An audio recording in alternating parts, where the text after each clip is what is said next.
Sanyii warra kushii, sanyii warra guddaa, siniif ta'e malee bu'uura waan hunda.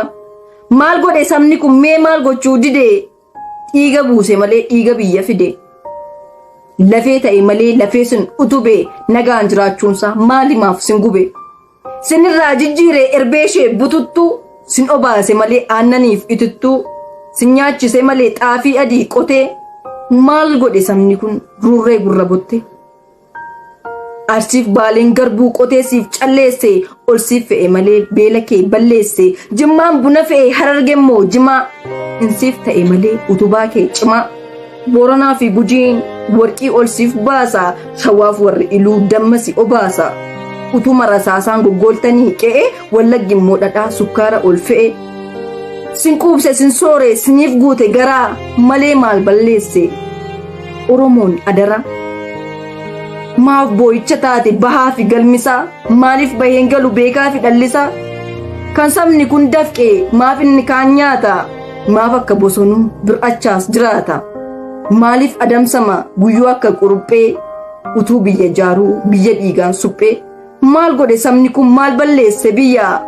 Qe'ee abbaasaa irratti maaf rasaasaan iyya? Maal goote giddaa koo maal yakkite maaloo? Maaliif gadheen guyyuun sitti baate haaloo? Maaf boo'icha taate bahaa fi galli kee, maaliif baheen galu beekaa fi dhalli kee? Qalatte ilmaan kee warri hin beekne safuu, taate kaa carraan kee baate karaattafuu. Anaan yaalammii koo giddaa, na gubeen waa'een kee akkuma abiddaa. Lola'e dhiigni kee akka lolaa gannaa, na nyaate na eele na boba'e dhaqna. Har'a sitti caale ajjeechaan ilmaanii, siiqooruu dide kalolaan imimmaanii. Reeffa simuu taate ganamaaf galgalli, wayyoo baheen galuu dadhabee kaa dhalli. Akka waan waamiitee baafamte moggaatti, dhaanamuu taate kaa waggaadhaa waggaatti. Anaan kaa madaan kees homaa dide fayyuu, anaan yaa giddaa koo giddaa biyya hayyuu. Haa ba'u dhugaan kee maalumaaf hafaree, haafara duwaaqni dhiiga kee safaree.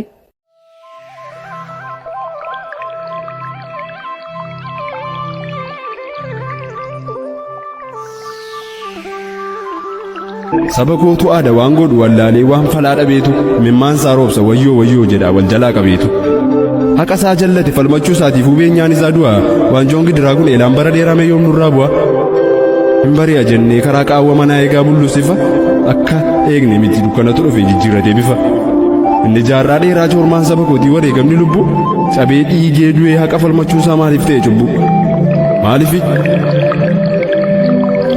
Dachee namiin faayamte kijibduudhaaf shaala, akkuma karaa isheetii garaan isheeyyuu wal caala.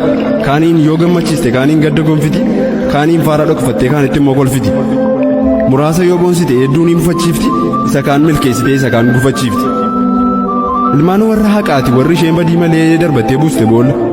Kan of biraatii dhabneef meeqaaf gaddaa bulleetu meeqaafis bu'aa oolla.